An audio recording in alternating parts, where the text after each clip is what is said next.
the 8 p.m. show on Fox News. Let's pretend it's somewhere else on the dial, maybe CNN or MSNBC or actually any other cable channel or newspaper in America. If that were true, by definition, we'd have to draw hard and fast conclusions from this tragedy using the limited fact set available. We don't really know much at this stage, but sweeping dumb generalizations are what the media do, so we would do that. And of course, we'd need a very specific script in order to make those generalizations. So what do we conclude from what happened yesterday?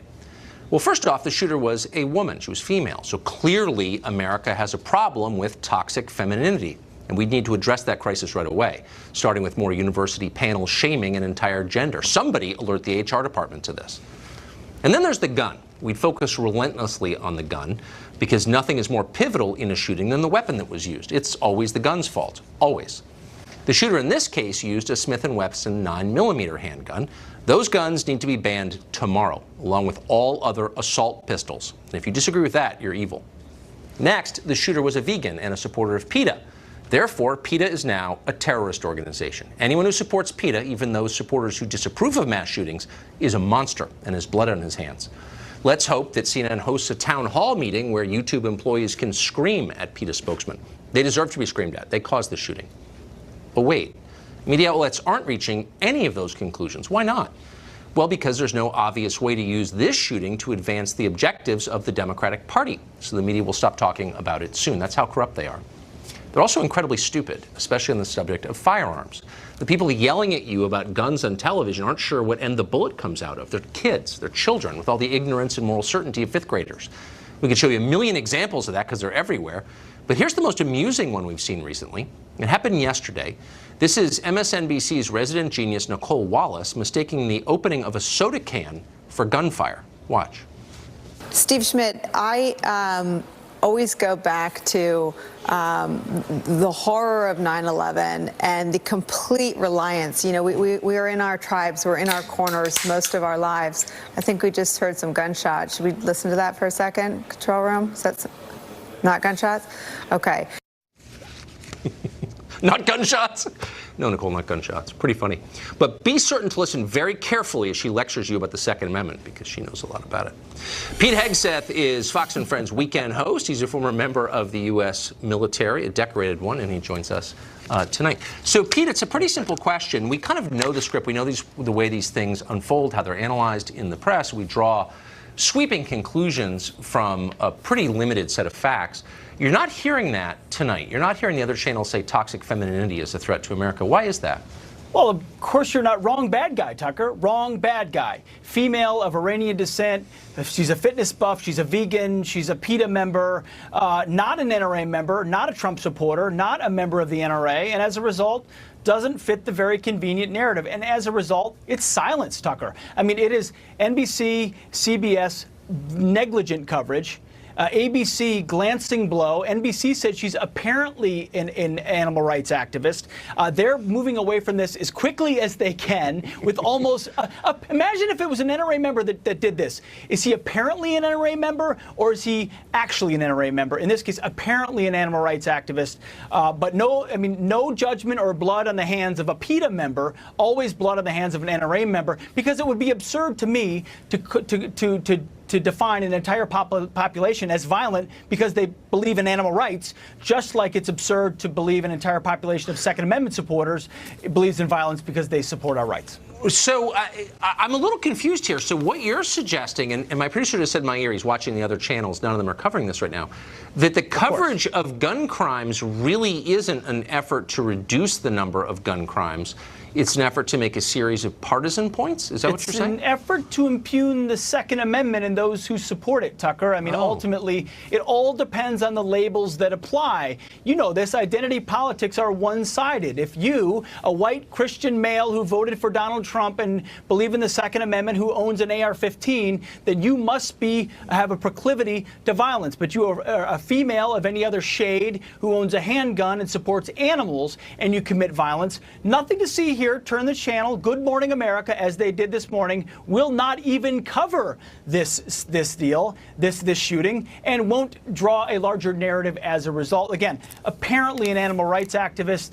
This is what the modern media has turned into, cheerleading for a cause, which is taking away our guns, which is exactly what we know they want to do, as opposed to reporting the news and then moving on if it's not relevant. It doesn't sound like journalism. It does seem to me that it crosses a line when it moves from attacking the president personally. They don't like Trump. I get it. He doesn't like them, by the way. Sure. But from that, which you could sort of understand, you probably shouldn't do it, but I get it, to moving over to advocating for specific policies that affect 320 million Americans as if there's only one side of the debate. It moves from childish annoyance to full-on propaganda.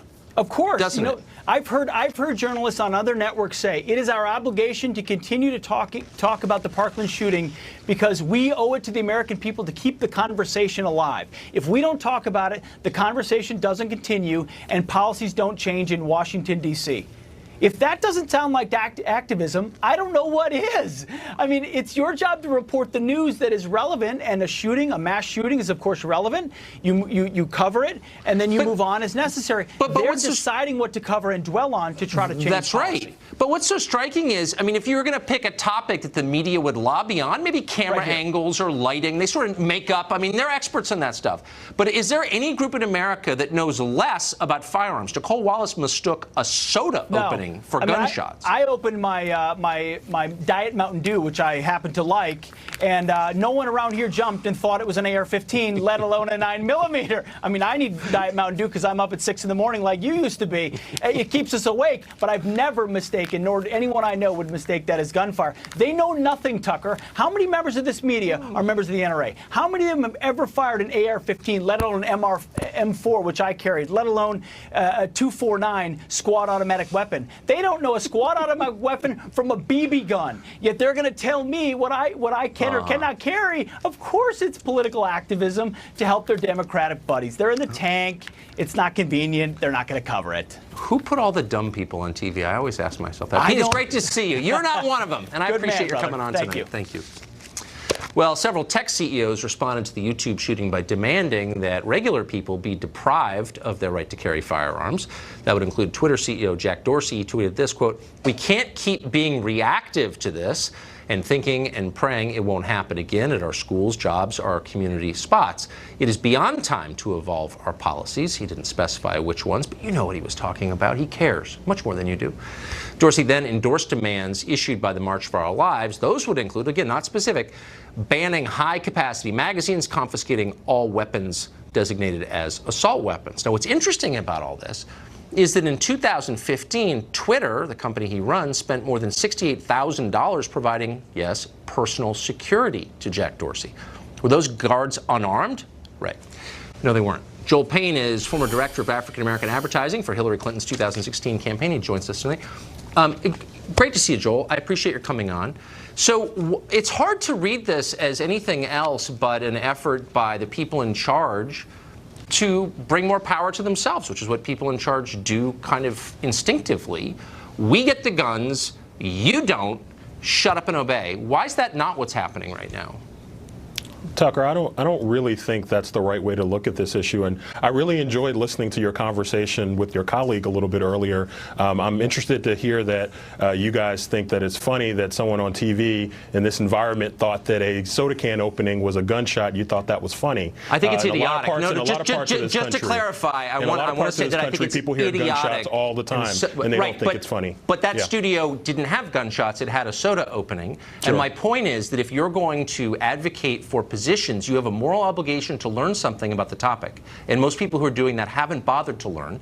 And that's the problem. I'm not in any way denigrating the fear people feel in the face of gunfire.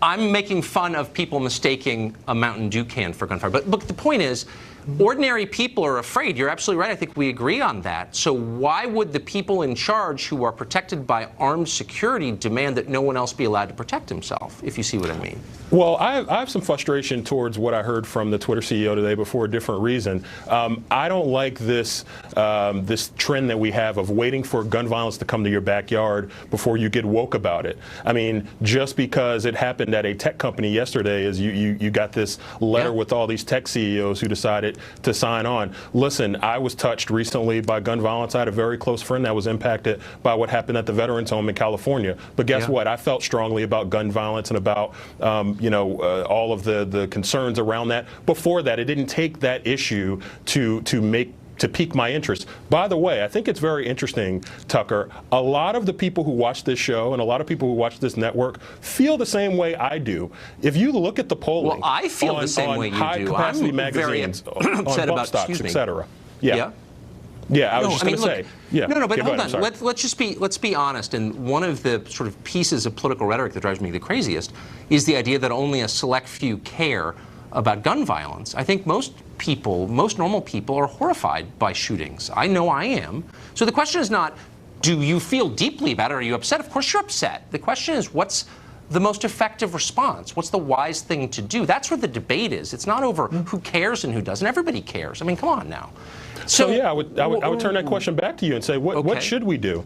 Yeah, I mean, the NRA... I think, well, I'll give you a perfect example. So with the Parkland shooting, we have a well-documented string of failures by people whose job it was to protect the kids in that school, and they didn't. There were 4 armed cops outside, 4, who heard the gunfire and didn't go in. I never heard their names mentioned at the March for Our Lives. I doubt you know their names. I never hear anybody mention that. We hired people to protect those kids. 17 were murdered because they didn't act, but it's the NRA's fault? That's insane. That's just pure politics. You're not taking it seriously if you reach that conclusion, I would say. Yeah, sorry, I didn't mean to interrupt you. There were a lot of people who failed those children that day. Some of them were the people who didn't run into those buildings, but a number of them were people who were in the State House in Tallahassee and who were in Capitol Hill in Washington, D.C. Those people also failed. No, but we had the chance to act. You could have acted after Sandy Hook. You could have acted after Aurora. You had so many opportunities to act. You're defending the people in power, as almost everyone on the left does. The people in power are blameless. They didn't do anything wrong.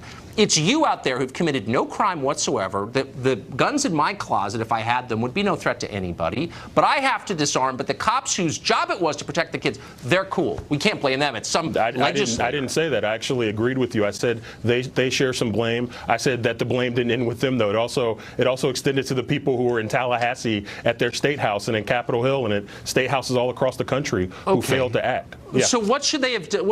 I take you seriously. It's why I wanted to talk to you tonight. So just in the minute and a half we have left, just give me a discrete step, specific step that they could have taken to prevent the Parkland shooting, for example. Well, let's look at a couple things. Why hasn't the president acted on bump stocks? I thought he was hot to trot on that. I thought that was something that the president thought he could act on. Bump stock makes your rifle less accurate. See, this is like you don't know anything about guns. Here's the problem, though, Tucker. Your answer here is, well, it wouldn't stop this specific act. I'm asking an honest question, which is what's...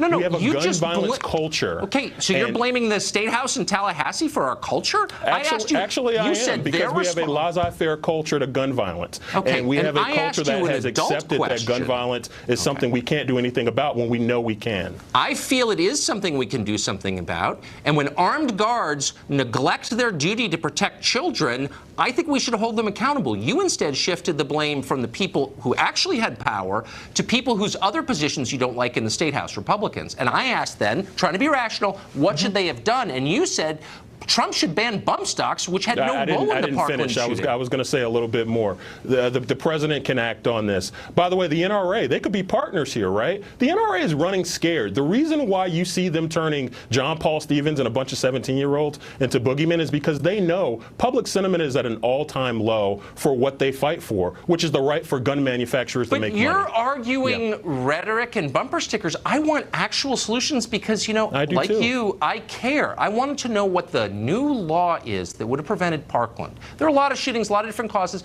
I asked for one specific answer to that one, and I got bump stocks and John Paul Stevens. I can give you more. I can give you more. Well, how about we one? We can restrict access to people who are mentally ill But we already have done that. We can stop terrorists from purchasing guns. We could have done that. Congress wouldn't do that. You got Toomey's legislation. You got Manchin's legislation. We already have you got the Durbin's law. legislation. So many people have tried to act on this, but the intransigence in Washington, that's led by the NRA, won't That's allow a lie. If you go buy a gun, it screens people who are mentally ill. The authorities, the actual authorities, failed to screen this kid despite the fact everyone knew he was mentally ill. They didn't do anything, and they're not being Unfortunately, the majority blamed. of Americans and the majority of Republicans actually disagree with you, and the polling reflects that. Well, okay. I don't know what to say. Those are the facts. Joel, thank you. Thank you for coming on. I appreciate it. Well, at the top of the show, one of our guests mentioned that GMA did not cover the YouTube shooting. In fact, that show did spend time on the shooting this morning over the course of a couple hours. So we wanted to correct that. Washington, excuse me, I have a frog in my throat. Washington elites are horrified that the president may want to send troops to guard our border, but they're also horrified that those troops may have to leave Syria. It tells you everything about their priorities, and we're going to unpack it for you next.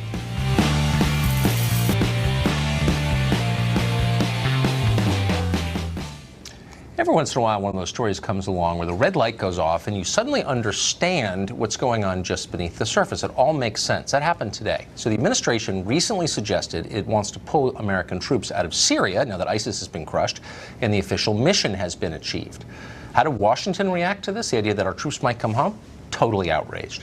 Senator Lindsey Graham, the Republican of South Carolina, called that, quote, the single worst decision the president could make. Others imputed darker motives. A writer called Amy Siskin tweeted this, quote, after our military discussed sending in more troops, Trump suddenly and unilaterally decides to pull our troops out.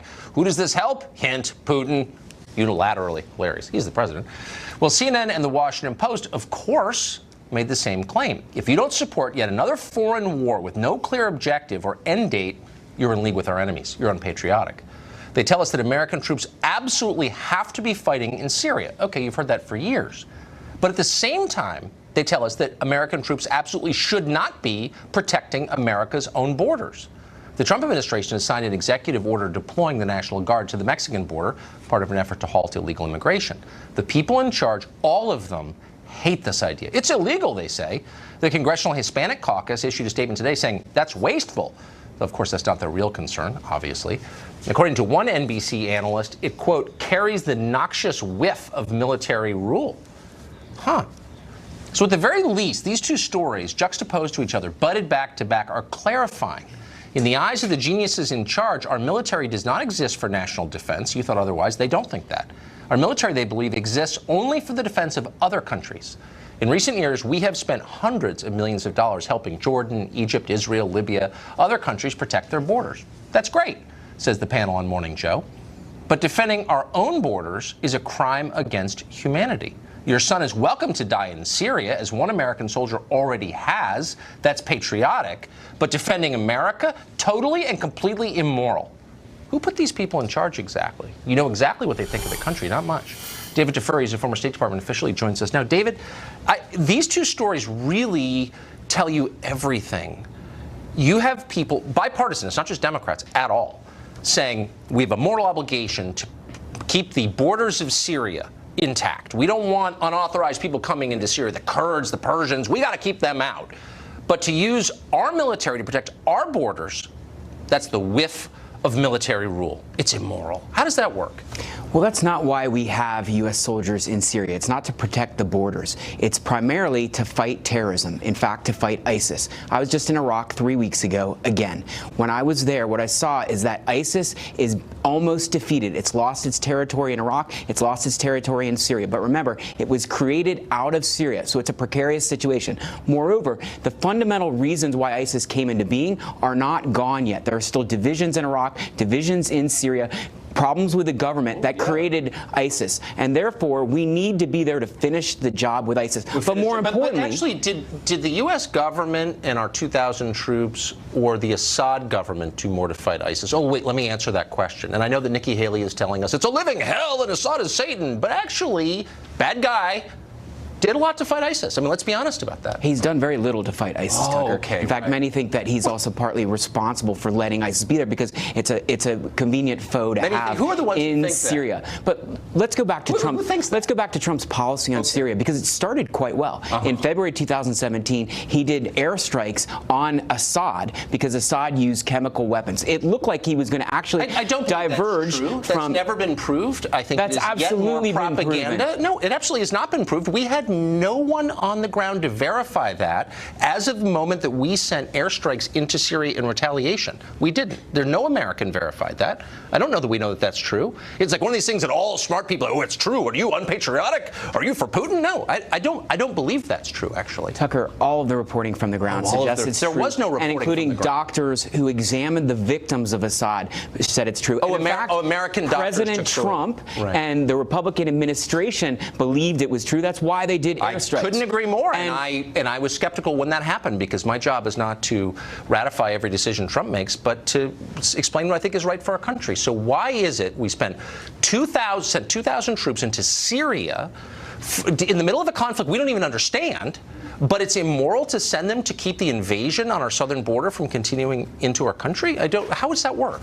Let's talk about Syria first, and then we'll talk about the troops going to the border. So the troops are in Syria for very important reasons. Remember, these are special forces troops, so they're not doing all the fighting. They're some of our best fighters, but they're also training the indigenous forces in Syria, and they made a lot of progress working with the Syrian Kurds. Okay, and the Syrian Kurds are our friends. Great for and the Syrian Kurds have put their lives on the line to fight ISIS with us, and if we pull out suddenly, we're leaving them to be killed by ISIS. How about the Southern Californians who were born in this country? Okay, let's talk about including Mexico. me. I'm a native Southern Californian. No one is looking out for my interests because I'm not a Syrian Kurd. You're right. We have every right to protect our border. And President Trump put forward a border proposal with a budget to Congress in order to do that. He failed to push that through. It was a failure in leadership. So why is with it a immoral Republican to protect Congress. Our country with our military? It's not immoral. It is moral to protect our country. If we have to, if there's a crisis situation, we should protect our country with our military. But you got 11 million people living here illegally. That's not a crisis. The appropriate force to protect the border is the Border Patrol, which comes under the Department of Homeland Security. And President Trump put forward a proposal to fund them, and he should be able to push that through Congress. So and the if left he can't, the left he wants to shouldn't abolish ICE. He should not treat a situation that's not a crisis as a crisis. Not the crisis. You bring in the National Guard not when the you crisis have a of the crisis. Syrian Kurds. I want my son to go fight on behalf of the Syrian Kurds. I'm just fight ISIS, ISIS, which is responsible for deaths in America and across Europe. That's who we're fighting. Okay. I appreciate it. David, thank you. Thank you. On the left, you may have noticed everything is about race. Everything, even things that have nothing to do with race. Most things are about economics, by the way. Doesn't matter. One channel is calling the president a racist for mocking Barack Obama. Part of a long theme. We'll get to it in a minute.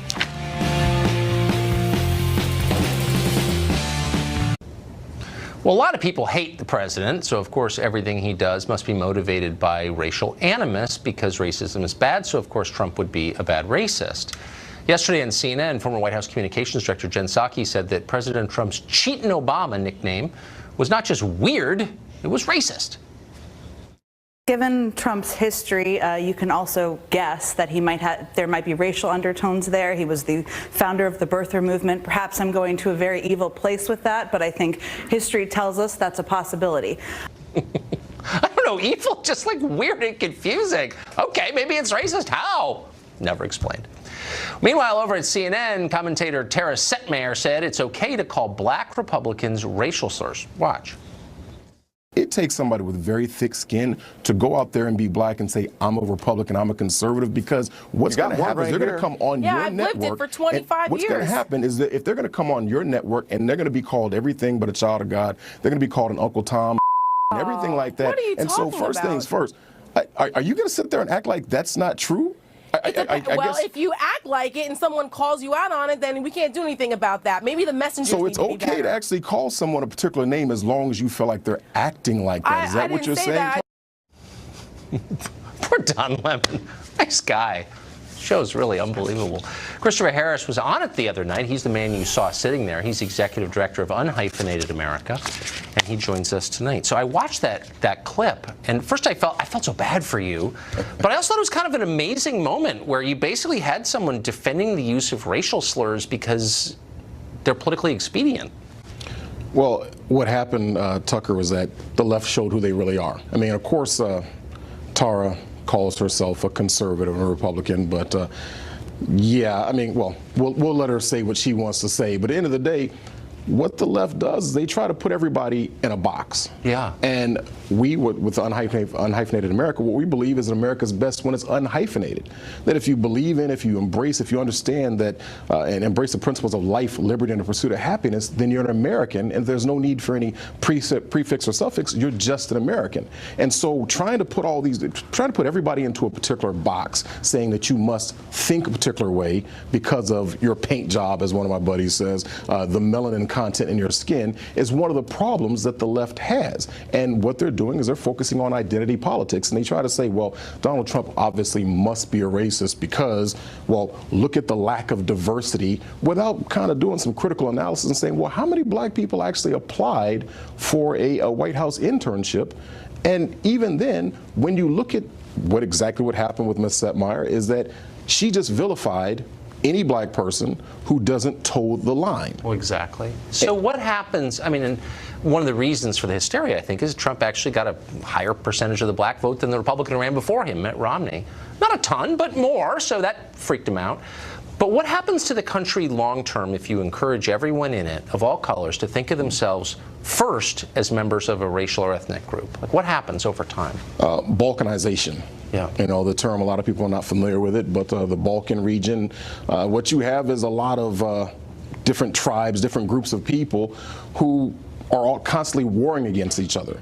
And one of the things that, I mean, we are the United States of America. I mean, granted, you have people, you're maybe a Virginian or you're a South Carolinian or a Texan or whatever like that. And so you might have a certain amount of pride for being from the state that you're from. But at the end of the day, we're all Americans. We have something unifying in our culture. It's, once again, it's those beliefs in life, liberty, and the pursuit of happiness. And it's one of those things that they keep trying to push these identity politics to say that you must think a particular way because of the color of your skin. But more importantly, they want you to believe that they want me to believe that because of the color of my skin, that I'm inherently a victim, that I will always be a victim, and that I should vote a particular way for the people who, I guess, they want to protect me.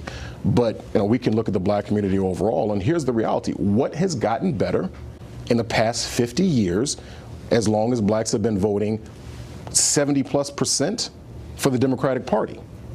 No one can say that things have gotten better from economic standpoint. The schools haven't gotten better. Economically, we're not doing better. Family-wise, we're not doing better. But yet, these are the points that they keep wanting to push with these identity politic issues, and it's just really maddening. Do you think, quickly, that maybe the identity politics is designed to distract people from thinking about their actual circumstances, from asking the questions you just raised, which is like, is my life better? Am I making more? Is my family better off? If they can wave the red flag of race in front of you, maybe you won't think about those things.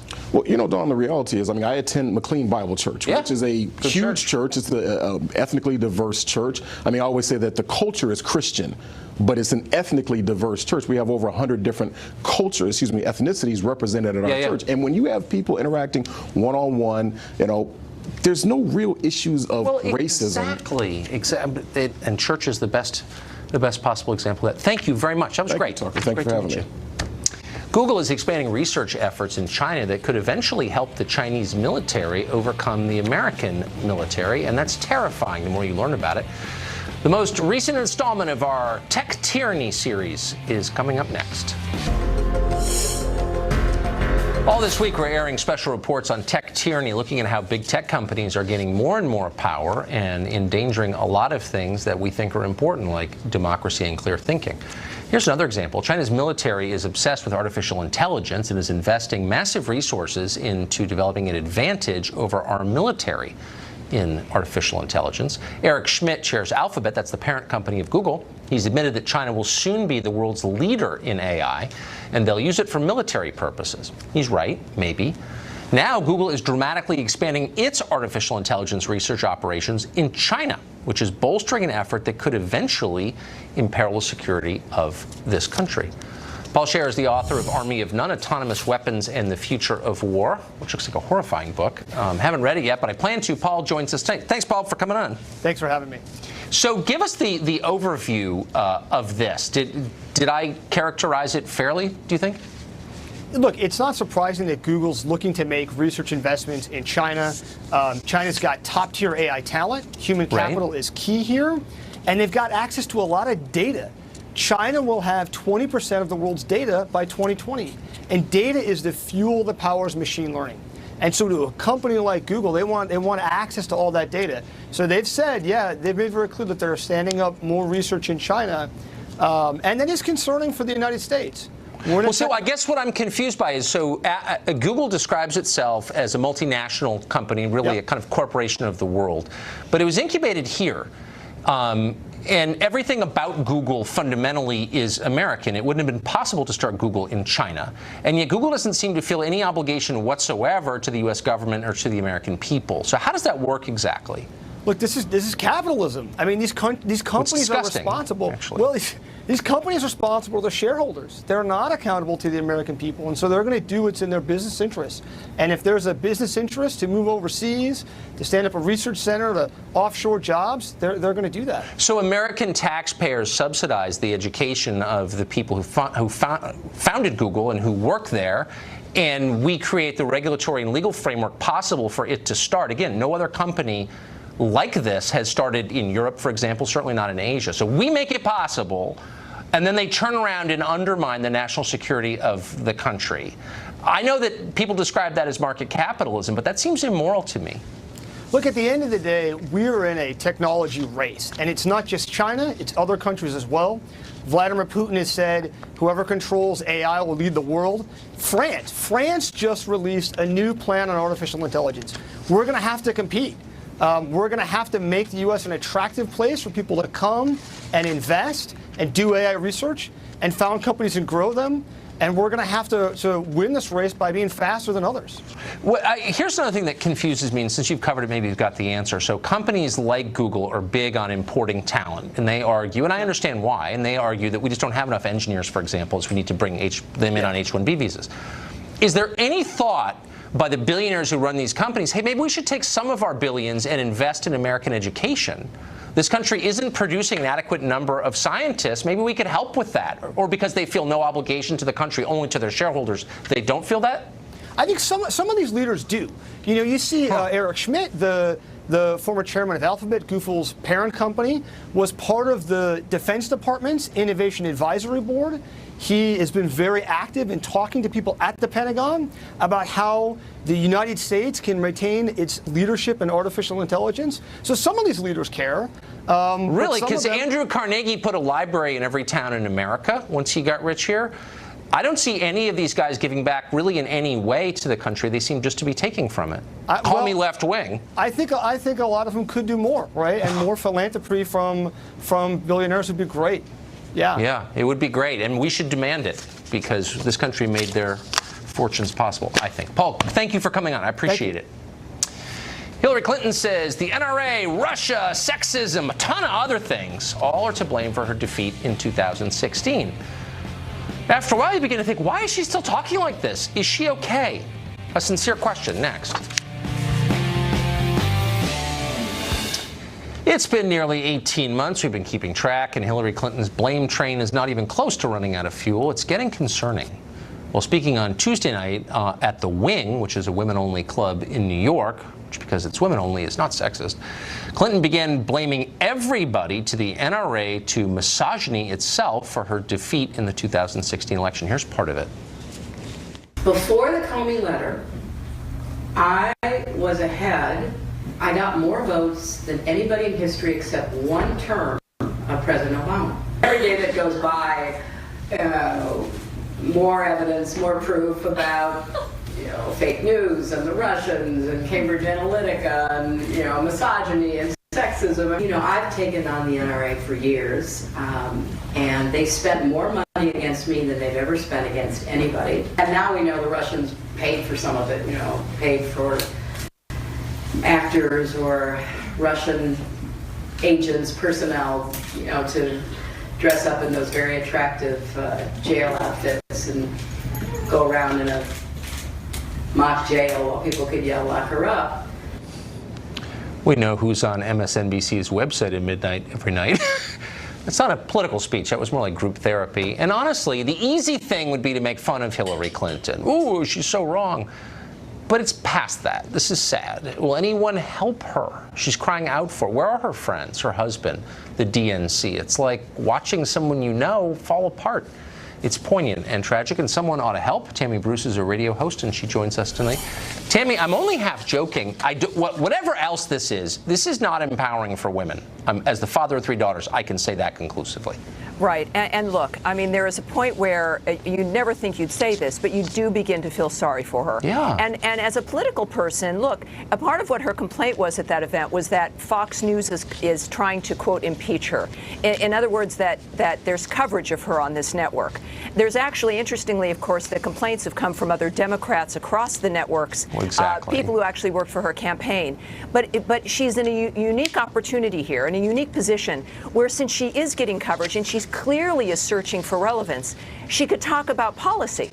Yes. You know, she could use this so that we would actually be discussing an argument that she could be having that's about. Such a smart point. That's right. And also, you know, frankly, maybe then she would be on the Tucker Carlson show, and you could have this conversation with her. Because actually, she knows a lot. I mean, she's not stupid, and she's been around a long time. And her claim to fame always was, "I've read the policies. You know, only I." And there's some truth in that, actually. And she could be doing that, but she's not. She's been in the White House. She's obviously been in the Senate. She's been the Secretary of State, and yet this has devolved into this group therapy dynamic where she's going over the same complaints that people, if they are in that group, maybe they've read her book, they know what her complaints are, but she's also then inserting news of the day, like now suddenly it's the Cambridge Analytica and it's the NRA, because that's the news that's happening now. At this point, it's almost as though she's on an episode of Intervention, where people really should try to get her into the van, to get her to the plane, to get her to the place where she can find some peace, because it does get to a point where that's a real it's almost an abdication of a responsibility she could have to all of her fans and supporters to really deal seriously with the issues, because they too want solutions. And she still, with this great attention internationally, is not using the platform she has to present those solutions. And it's sad, and I think that there could be, even though I would disagree with her solutions, we at least then could move forward on these issues and try to make a difference as feminists that's exactly and as women. We could add to the sum total of the conversation, which I think is important, even if you disagree. I mean, we try to do it every night. By the way, that's her speaking live. We actually don't have a huge desire to cover everything Hillary Clinton, despite her claim. But I think it's interesting. And can I just make one other point? Yeah. The irony, which people are not kind of perceiving, is that her party has moved very far from where she was. We will long for a time when Hillary Clinton was the most radical person in the Democratic Party. She's way too moderate for Democrats by and large right now. She is, and that actually is an interesting position she could be in arguing the things that she and her husband used to represent, which was balanced budgets and getting people off of welfare and into work and all of that. I mean, if she wanted to be serious, that's what she could be doing. Arguments about how to improve the quality of women's lives. You know, you could argue that she says nobody else has been attacked like her, and nobody else was told to go away like she's been told to go away. But Al Gore and John McCain and John Kerry actually continue to talk about policy. You know, we can disagree with what they stood for, but as a woman, I think that there are so many other opportunities with the platform she has, and her own party is saying, you know, enough is enough at this point. Yeah, if one of my kids acted like that, I'd be very upset. Really quickly, so Christian privilege, this is a new category. A seminar at George Washington University here in Washington will examine how Christians get, quote, unmerited perks and have built-in advantages over everybody else in America. If you actually look at the numbers, Christians are not, are actually not thriving in this country. Yeah. This is all measured. But what do you make of this? To say this out loud seems like a change. Well, look, I don't identify as a Christian. I believe in God. Right. I believe that Jesus is the guy. I think it's a very serious thing to identify as a Christian, and so I'm taking it seriously and